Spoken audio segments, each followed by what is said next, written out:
Die Sprachübertragung beginnt jetzt. Alle Teilnehmer befinden sich im Zuhörermodus. Okay. Good morning, ladies and gentlemen. This is Annette Wolschinker-Rettich speaking, Managing Director, Bundesverband Alternative Investments. Welcome to the webinar. Today we'll be talking about opportunities in European stressed and distressed debt. I'm very happy to welcome Eric Larsen and Lawson Raven. They will be briefly introducing themselves just in a minute.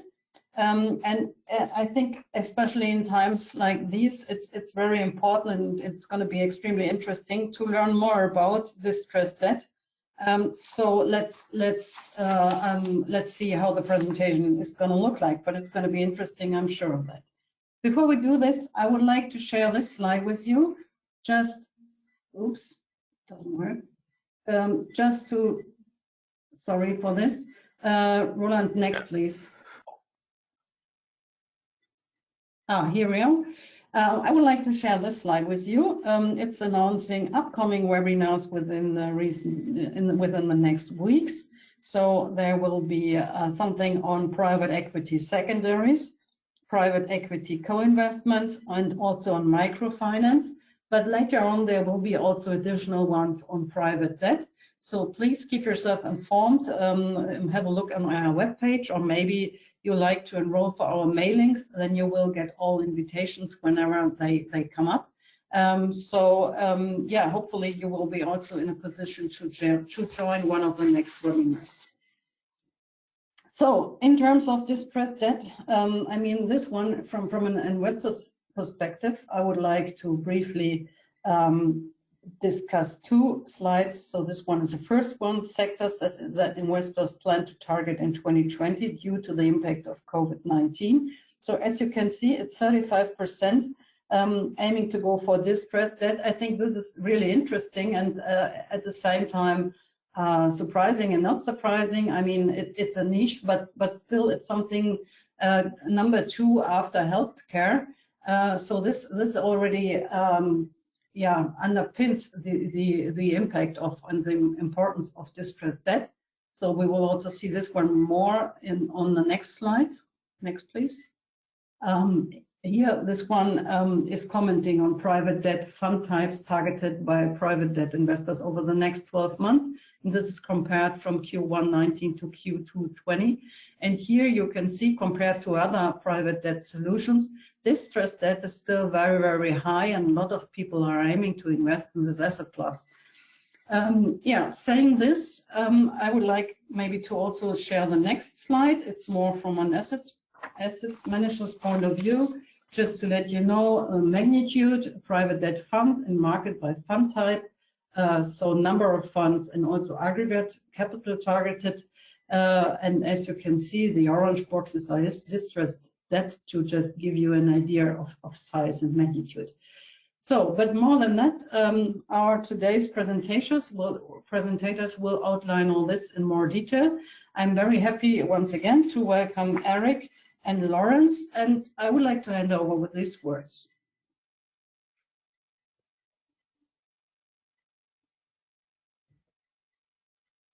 Eric? Lawrence? I'm sorry, I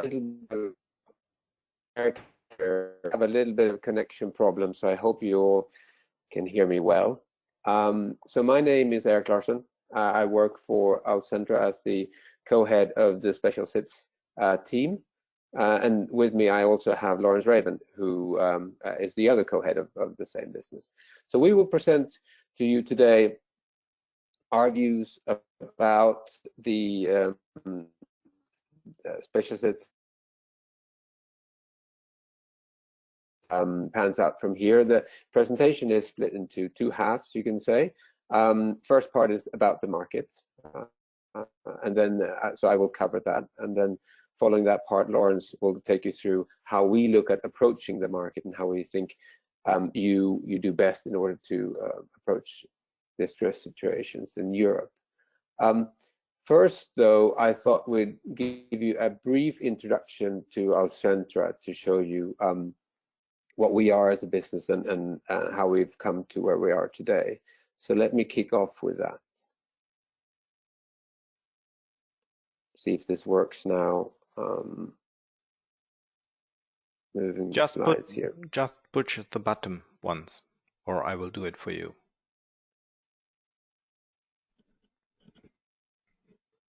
Okay. Eric? Yes. Thank you, Roland. Yeah, I will do it for you. Yes, I just can say hear you next, now. and I will do it. Thank you. Next, please.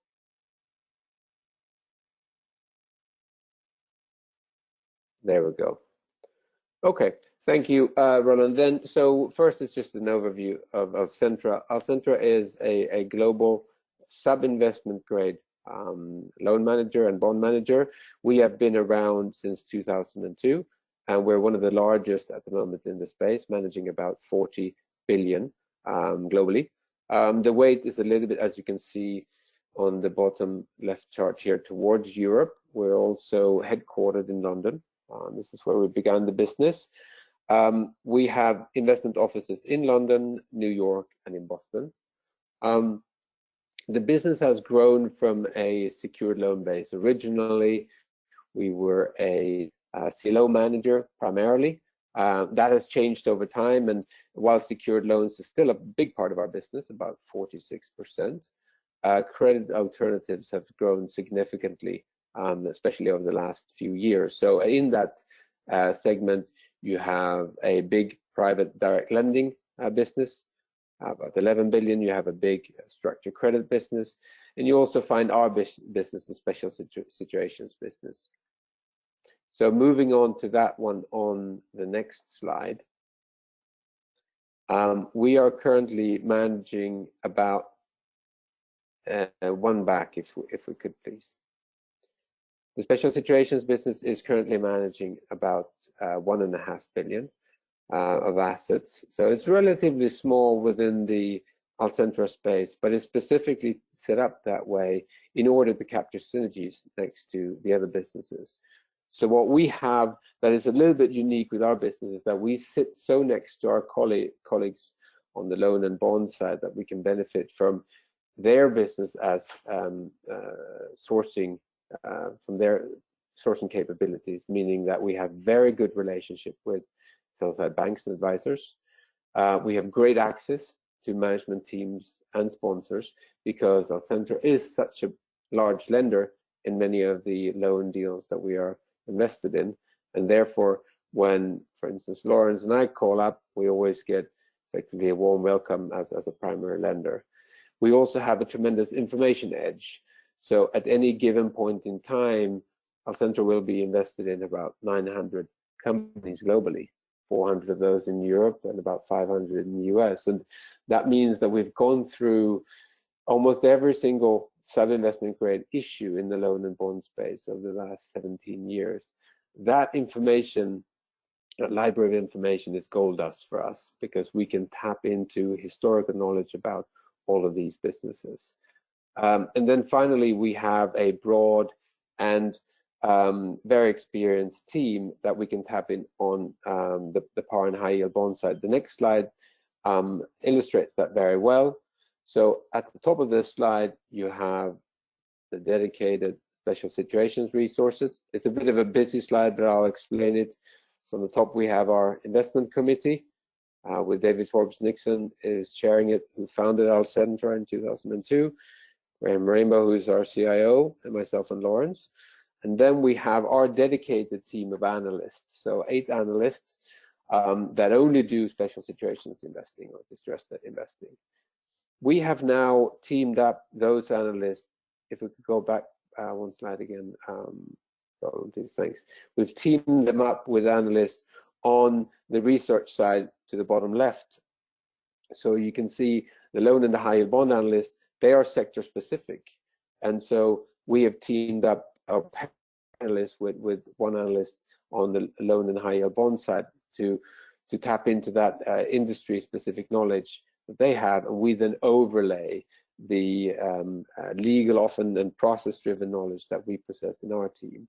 To help us with that, we have a dedicated lawyer on the desk. It's Roger Lawrence, who's you can see on the right hand side here.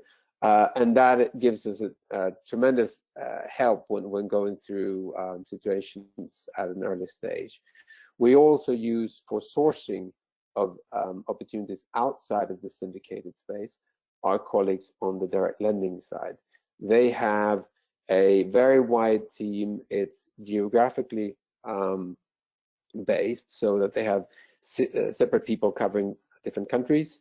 And with their contacts in those countries, we often see inflows of ideas from the advisors that they meet, or the lawyers and so forth that they meet in each of those jurisdictions. So this has helped us over the last 5 years to find a lot of good opportunities that many others haven't found. We're, of course, now in a bit of a different situation in the market where there's a tremendous amount of opportunity. So let's move on to the market situation. So on this graph on slide 7, you can see to the left the leveraged loan market, and to the right the high yield bond market, how they traded off in later part of March and have now recovered quite substantially from them. So in the initial sell-off, prices in both the loan and bond market fell about 20 points, down to, in general, the high 70s, the low 80s. That sell-off was pretty broad-based across sectors and across credit ratings. Since then, almost half of that sell-off has been retraced, and now it's happened to a slightly different degree. But if you look at the loan market versus the bond market, you can see in the tables below the Credit Suisse Welly in the top row of the loan market. Year-to-date performance is about 7% down. For the same index in the European high yield space, the Bank of America high yield index is down about 10% year-to-date. So slightly better performance in the loan market. That has to do with technicals that I will touch upon going forward. The high yield bond market is a bit more driven by flows in and out, and is a bit more liquid in that sense. But it's fair to say that central bank stimulus and government interventions for now have repaired a lot of the concerns that were initially held by investors, but we shall see where we go from here. Next slide, please. There we go. So how has this sell-off and then recovery impacted the market by sector? You can see, and unsurprisingly, more defensive sectors having sold off less, including food, tobacco, healthcare. Perhaps surprisingly, metals and minerals have been fairly stable. But and the bigger reactions have happened in the energy, leisure sectors, and consumer durables. So pretty standard spread there, although energy, of course, has been hit more than other sectors given the oil price sell-off. We find opportunities in this environment. The way we've approached the whole sell-off is basically to divide the markets into 3 different categories. Those in the first camp, which include companies that have sold off perhaps too much, that are effectively unimpacted by the coronavirus crisis, including the ones to the left here. It's fair to say that those were initial investments that we looked at, and most of those have traded out of the yield targets that we have for our funds at the moment.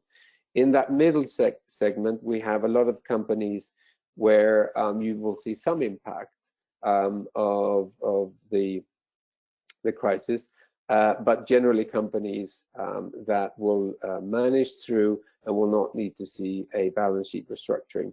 Generally stressed opportunities that will see pressure on earnings and have higher leverage ratios, but will make it through without a restatement of the balance sheet.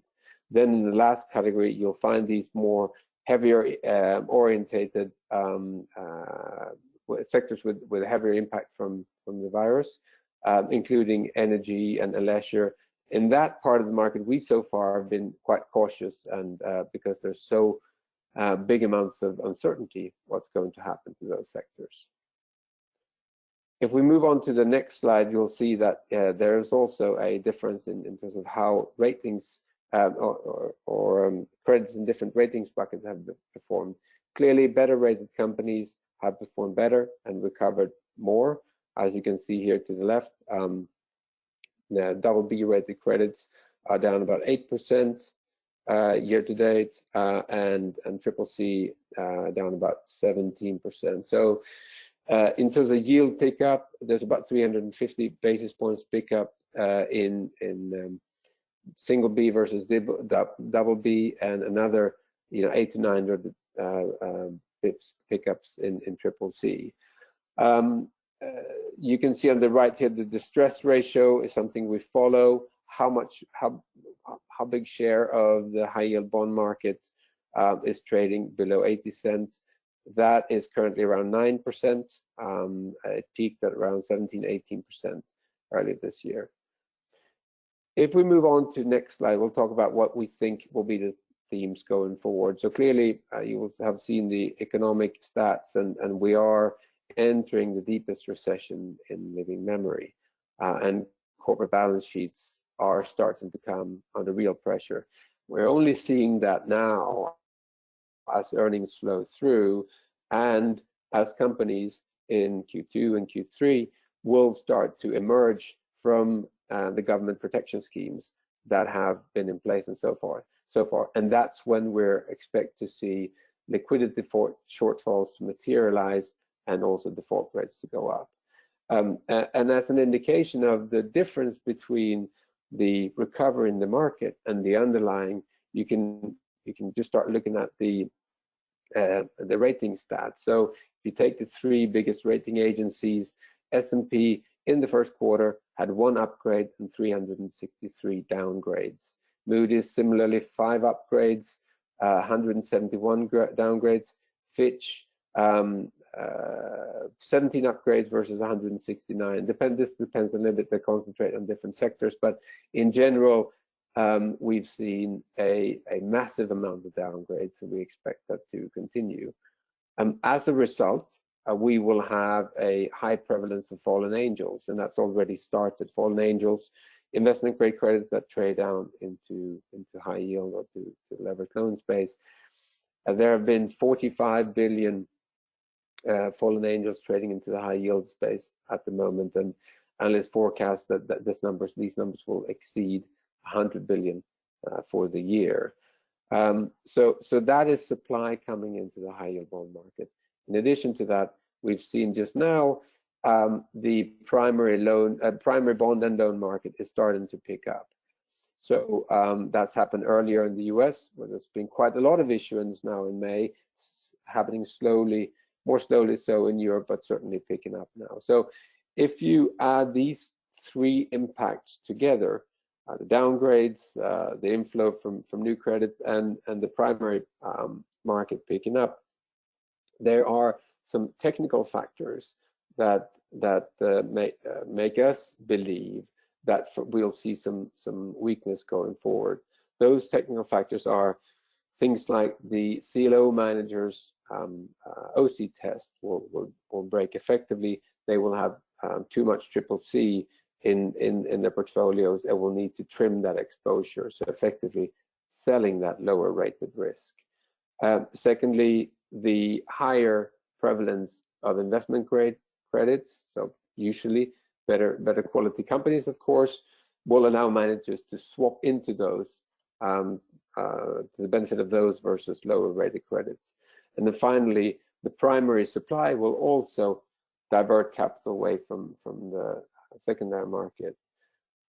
And finally, on top of that, default rates have yet to pick up. So as I mentioned, we see that coming into the market more during the second quarter and the third quarter moving forward. And as they rise, you typically have a lot of managers that move out of defaulting credits because they're not set up to manage such credits, both from a personal experience point of view or for internal capabilities, and also from the fact that they often manage very granular portfolios, and it's very time consuming to deal with defaulting credits. So for all these reasons, we believe that both in the loan market and in the high yield bond market, there's a reason to see some weakness going forward, let alone what the underlying economic situation carries us from here. So that's the summary of where we see the market at the moment. I now wanted to hand over to Lawrence to take you through how we approach that market from Alcentra's point of view. Thank you very much, Eric, and good morning, everybody. The next part of our presentation goes on to consider the types of investment opportunity that we see in our asset class, along with their characteristics. We then compare the European landscape with that of the US, and then move on to consider a few items that are worthy of keeping in mind when analysing potential opportunities, as well as covering how we identify those opportunities in the first place. So moving on to slide number 12 in the presentation, where we set out for you the three different types of opportunity as we see it today: stressed credit, distressed credit, and special situations. We're probably in a market environment right now where there is probably a roughly equal percentage of opportunities to be found within stressed credit as opposed to distressed credit. That is fairly unusual and probably symptomatic of the big sell-off that we have seen, as well as the ongoing nervousness that we have from large parts of the investment community regarding the outlook for corporate credit. But to cover each of these in turn, stressed credit, essentially, these are opportunities where a bond or loan has traded down from par to a price somewhere in the 60s or 70s, most typically, where investors are nervous about the creditworthiness of the company, but where, in our opinion at least, the balance sheet of the company can remain intact. And given time and necessary breathing space, the company should be able to recover its earnings performance, deleverage its balance sheet, drive cash flow, and over a period of time see the price of its bonds or loans move from the 60s or 70s, most typically, back towards par.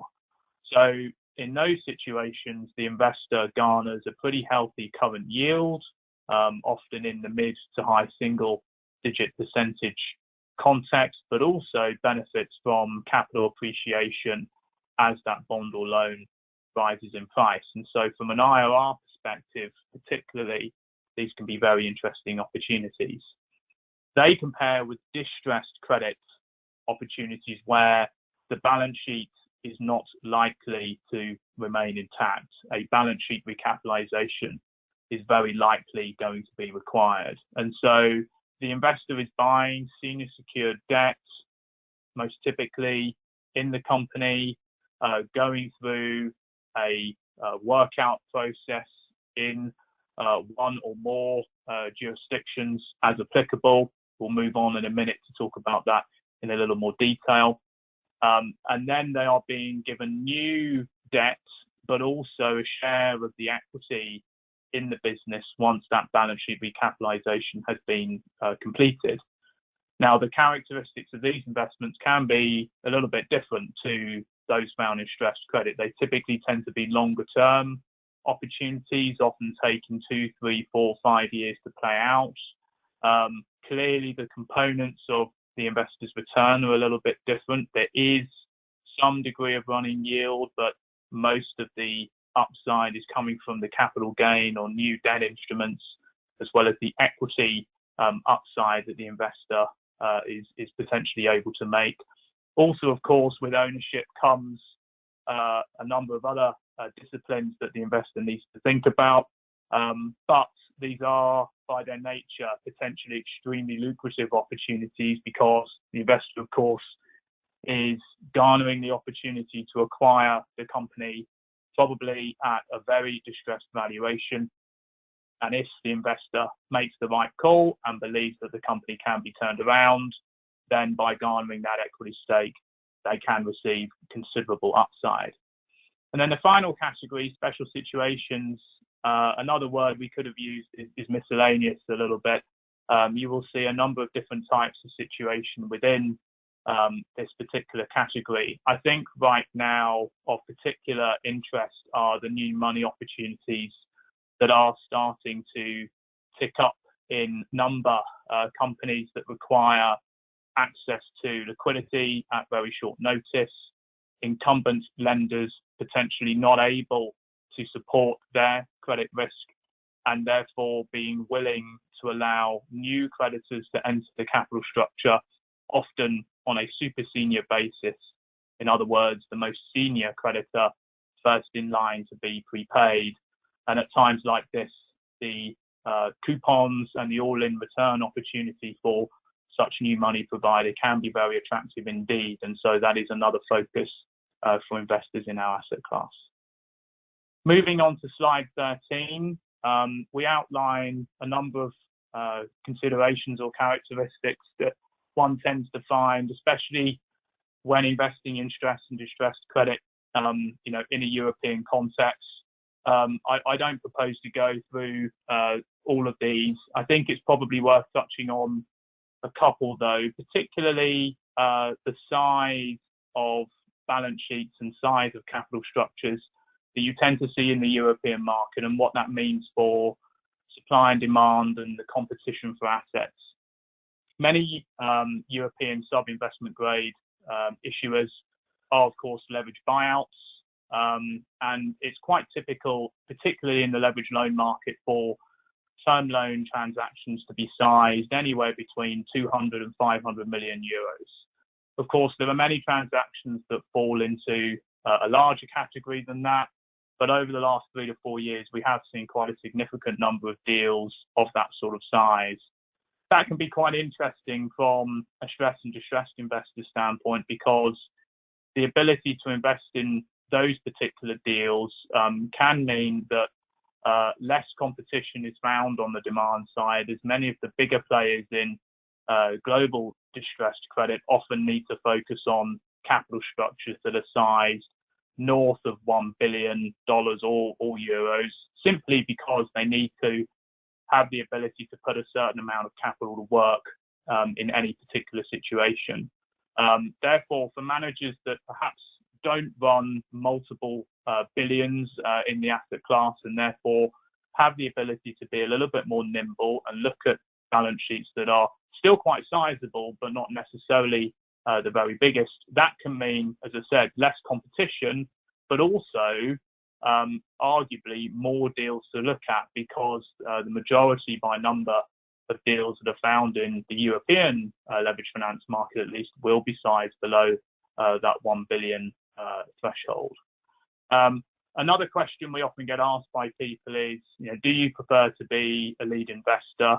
Do you take an active role either in the workout process and possibly thereafter in terms of ownership, or is it that you prefer to be a passive investor? And it's not an easy question to answer, because the situations obviously differ every time. I mean, typically you tend to see the top 3, 4, or 5 lenders to a company form a creditors committee, which is an informal or at times formalized group of lenders who together work with the company and other financial stakeholders to come up with balance sheet recapitalization plan. And those same parties usually end up playing quite an active role in what happens next, particularly when it comes to equity ownership, thinking about corporate governance for the business, supporting management, deciding the strategy for the company, and ultimately working together to monetize value on the back end. I mean, at least at Alcentra, we have tended to take quite an active role on opportunities down the years. In other cases, you may see 1 or 2 investors take a very sizable position in a particular capital structure, and therefore, from everyone else's perspective, they have to make a judgment call as to whether or not they are happy and comfortable with those parties taking the deal forward effectively on everyone else's behalf, or whether instead they would prefer to sell out of the transaction and focus their attention on something else. Moving on to slide 14, we have at an incredibly high level just noted down a few basic differences that we often see between the European and US market. The most obvious, of course, is that Europe is a multi-jurisdictional market. That is a very, very key point when it relates to stressed and distressed investing. You tend to find, at the risk of generalizing a little bit, that the more north and west you are in Europe, the better the rights for creditors, especially if you are senior secured. Every country in Europe has its own insolvency or bankruptcy jurisdiction. There have been a number of attempts over the last several years to try and standardize the regime to have a more uniform treatment of creditors in the bankruptcy process. I think progress overall has still been relatively limited. We will see, of course, how much progress is made in the years ahead. But that differing treatment of creditors' rights is something that a lot of investors struggle with, particularly if they are located in North America.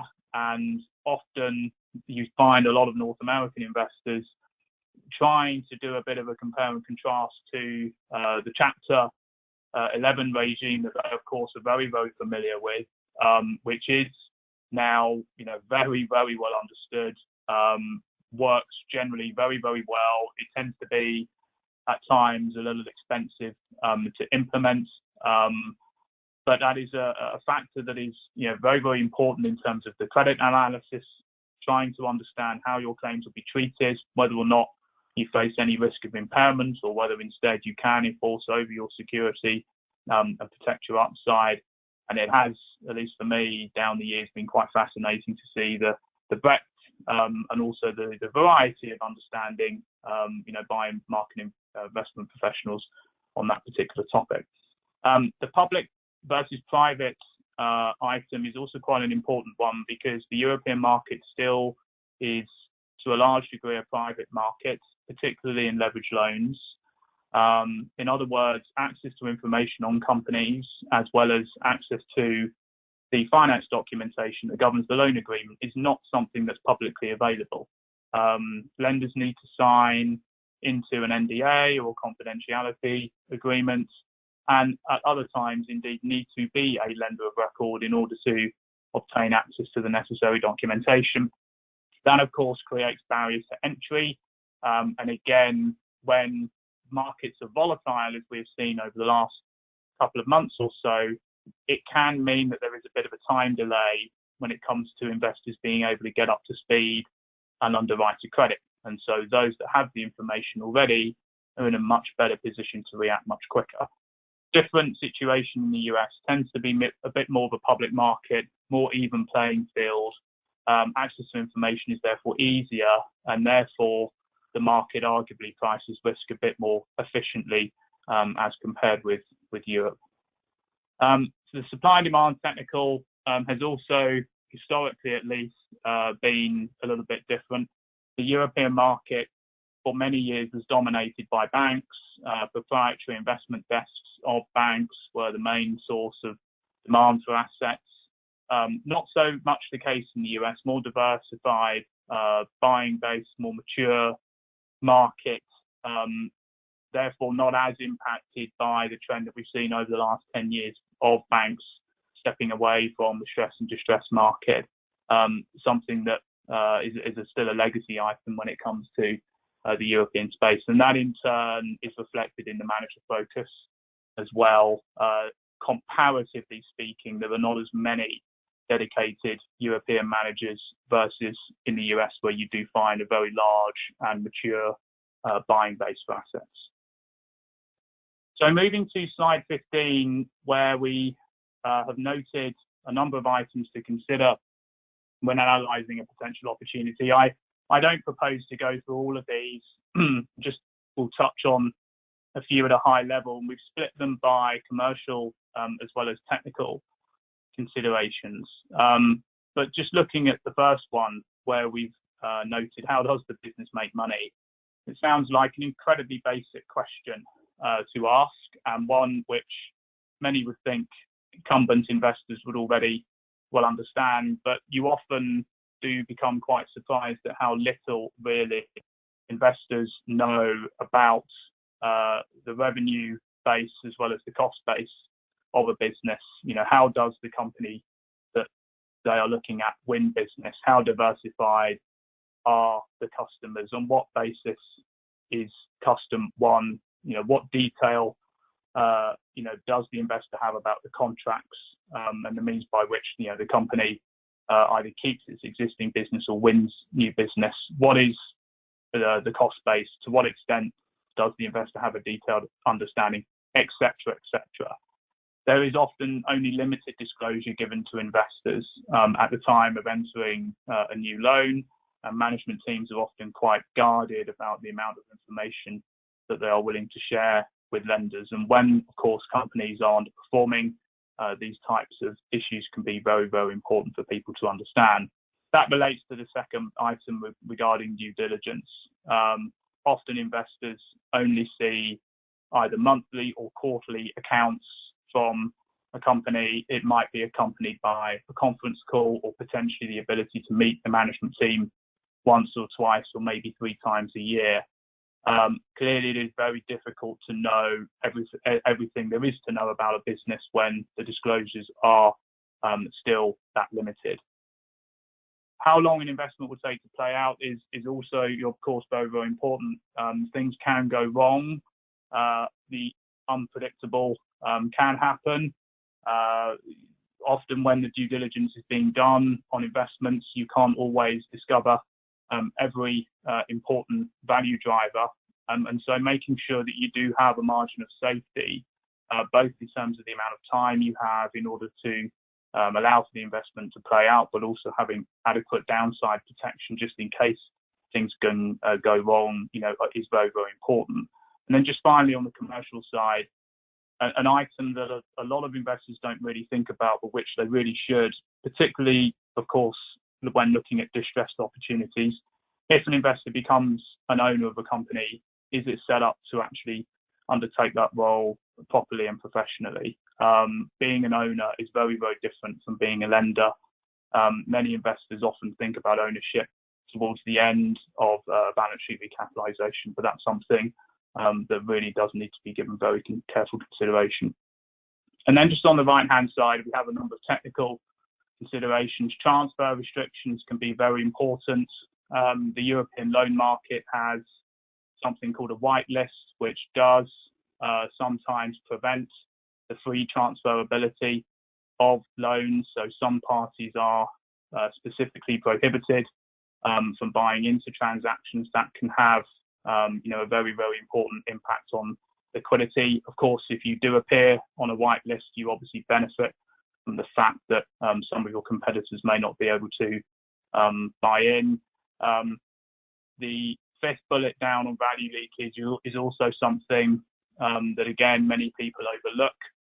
Finance documentation and understanding corporate structures and the ability for value to be leaked out of group financing to either third-party creditors or other financial stakeholders is something that people do need to think very carefully about as well. Then just moving on to slide 16, where we do set out some key things to bear in mind about what it takes in order to be successful in identifying opportunities. Opportunities in our asset class are found in the syndicated loan, direct lending, and the public securities market, or in other words, the high yield bond market. Having access to those parts of the market is essential, and the way you have access is, most typically by having business lines that are actively investing in that area on a day-to-day basis. Manager branding can be quite important. If you have a reputation for being a very, very hostile and aggressive investor, perhaps private equity sponsors or management teams are going to be less willing to take your call. Other lenders are probably going to be more nervous about sharing information on businesses with you. And in the European market, it does remain still a very cliquey, clandestine and relationship-driven space. We've spoken about the contrasting dynamics between public versus private spaces. That is something that continues to be very, very important in the European market, as well as the multi-jurisdictional aspects and the struggles that many investors have in terms of understanding exactly what enforcement rights and value protections they really do have if they decide to move forward with owning a company. And then again, as I said, corporate governance, a massive factor, asset management. So not expressed in the context of making investments, but what you do once you own the assets. Do you have a clear strategy for the business? Do you understand the management properly? Have you got a good working relationship with them? Have you managed to find board members to help you navigate that value recovery pathway? Do you have a clear sense as to how you are ultimately going to monetize your value? You're going to try and sell the company? If so, how? Are you going to list it? What is the way that you're ultimately going to make your return? So to sum up then, before we move to questions, just on slide 17, we have a conclusion slide. As Eric was touching on, given the market volatility that we've seen, we are in market conditions for this asset class that are the best we've seen for many, many years. And there is now presently an opportunity to make equity-like returns from investments in senior secured debt in companies that 2 to 3 months ago, before the spread of COVID-19, were performing very, very well indeed. That opportunity is there, but the challenge for investment firms is how to go about monetizing it, and access to deal flow across the different strands of leveraged finance is absolutely key. As I briefly touched on, stressed opportunities right now are particularly attractive. There are still quite a large number out there, perhaps not as many as we had, at the market bottom during the midpoint in March, but still that is quite an attractive area of the market to focus on. I think over time, as those stressed opportunities gradually play out in investors' favour, focus will pivot increasingly towards distressed opportunities where there will be many, many chances to gain equity ownership of companies at very, very distressed and low valuations. This is not an easy market to invest in, and certainly not one for novices. That being said, it can be an extremely lucrative one for those that are well informed and that have lots of experience of investing across the European jurisdictions. And then finally, just given what's out there in terms of the opportunity set, there is the ability to build quite a diversified portfolio of investments. And again, being able to focus on the most creditor-friendly jurisdictions. So with that, I will conclude there, and I think we are now going to turn it over to any questions. Thanks a lot to both of you. This has been extremely interesting. Thanks for sharing these insights. So first of all, for everyone in the audience, we will be sharing the full video recording afterwards. We won't be sharing the slides only, but the video recording will be shared, just for your knowledge. And I already received the first question, which is, how would you implement the strategy for a VAG regulated investor? Comment on the choice of fund vehicle. Thanks. So this is what I can see here. Maybe you can comment on this. I don't know, Eric, or who's going to start on this? I missed my line broke off just on that where you were in the first question. So I apologize if you can repeat that, please. So the question is, how would you implement the strategy for a VAG regulated investor, so being insurance? Comment on the choice of fund and vehicle, please. Maybe I can quickly intervene here. Sorry, this is Thomas. So I work at Alcentra from the business development side. At the moment, this product is effectively already invested by German investors, so namely insurance companies. We don't have VAG VAG investors classically running only Anlageverordnung, directed vehicles. So we only have Solvency II related investors. That works quite well. So the fund, basically delivers all the relevant documentation and reporting for that, whether it's PPT reports and so forth. And it's also quite, let's call it efficient when it comes to the SCR levels. That depends to a degree to the final setup of assets that we're going to hold. But in the past, such a product, didn't have, extremely high SCR levels. We can discuss in more details. But effectively, the old product, so the predecessor funds that we have in this space, roughly run an SCR of 20 to 25%. So, in the context of the return, target and expectation of 15% net to investors, that is, quite a good bang for your buck as far as we can see. Okay, thank you for answering this question. Another question. I mean, in times like this, planning is not an easy job. So how do you deal with planning uncertainties if you analyze cash flow plannings, business plans, and so on?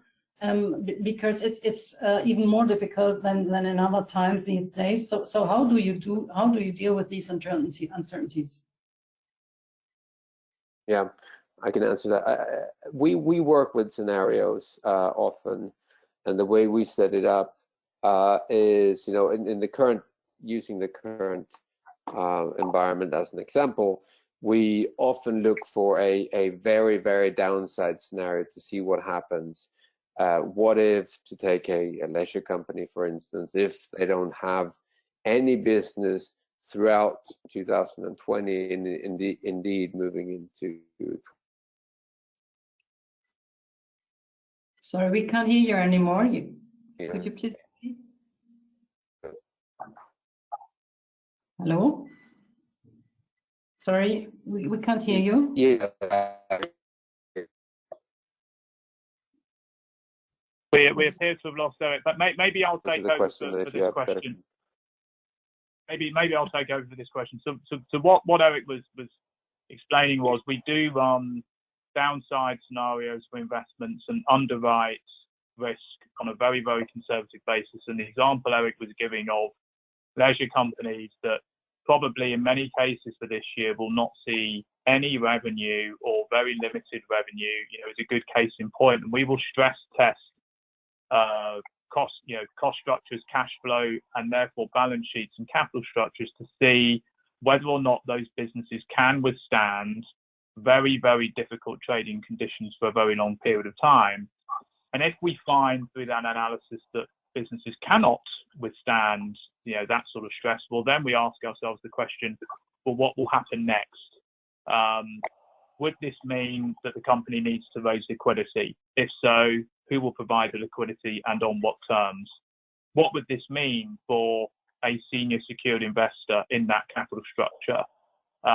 If the company needed to recapitalize its balance sheet, where would that leave us if we were invested in the deal? Is that something that potentially would be an interesting development and potentially lead to a good outcome? Could we obtain ownership of the business at a very low valuation, on the premise, of course, that at some point in the future, the economy and businesses will recover? Or is that something that we should be concerned about? How would we protect our downside in that particular case? So having experience of the different jurisdictions and creditor treatments is very, very important in that context. But also, taking a cautious approach and really thinking very hard about what the worst case or the most, difficult cases could be, and thinking about how that could impact your value, is the approach that we take, particularly in times like this, of course. Just finally, we're obviously in a very volatile and unpredictable environment, and so there is a lot of subjectivity that is being put into the analysis of particular companies. And of course, in that type of market, there is a much higher chance of the average investor being wrong. So I go back to having prior knowledge of businesses, having followed businesses for a very long period of time, being able to perform better quality due diligence on businesses by speaking to management teams and shareholders and the other financial stakeholders helps the investor make better calls than the average market participant. So having a natural access to that information can be very, very important. Okay, thank you. Then a question considering the German perspective. I mean, do you also see interesting investment opportunities in Germany?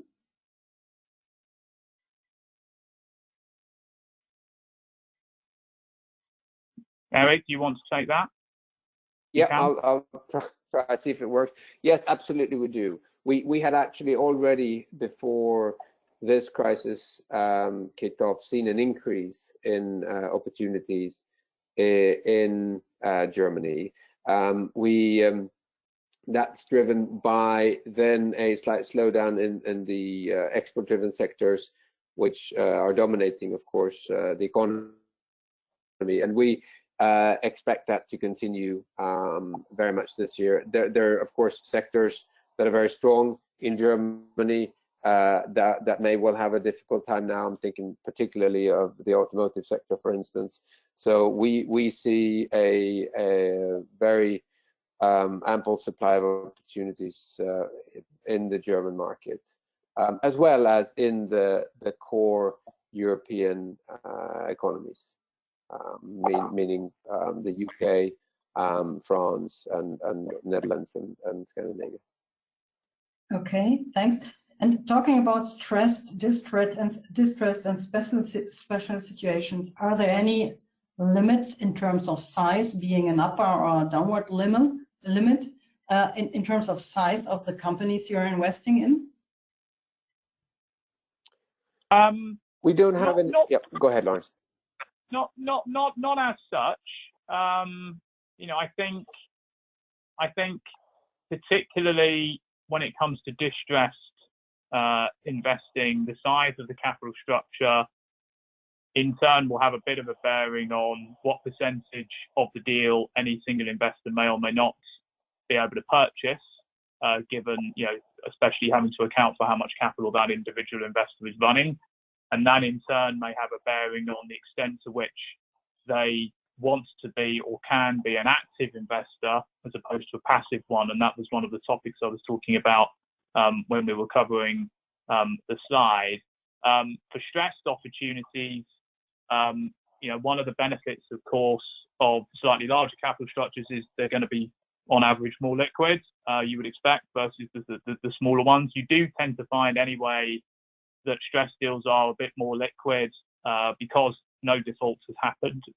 And also, these are companies where maybe ratings downgrades have happened already, although whether or not they go to CCC, which can often be a bit of a bogey for investors, is not always the case.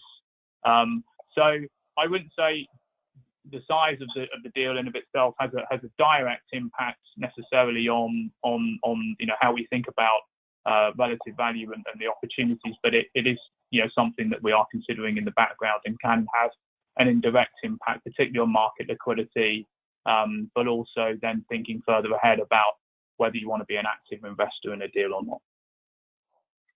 Okay, thank you. I think we don't have any other questions. So Roland, is there anything I can't see maybe, or is it? No, everything is okay. Everything is okay. Yeah, then I think all questions are answered. So thanks a lot for this interesting presentation, and also thanks for sharing the video recording. Have a nice day, and yes, I hope to meet you again in the next webinar. Bye-bye to everyone. Have a nice day. Thank you. Thank you very much indeed. Thank you.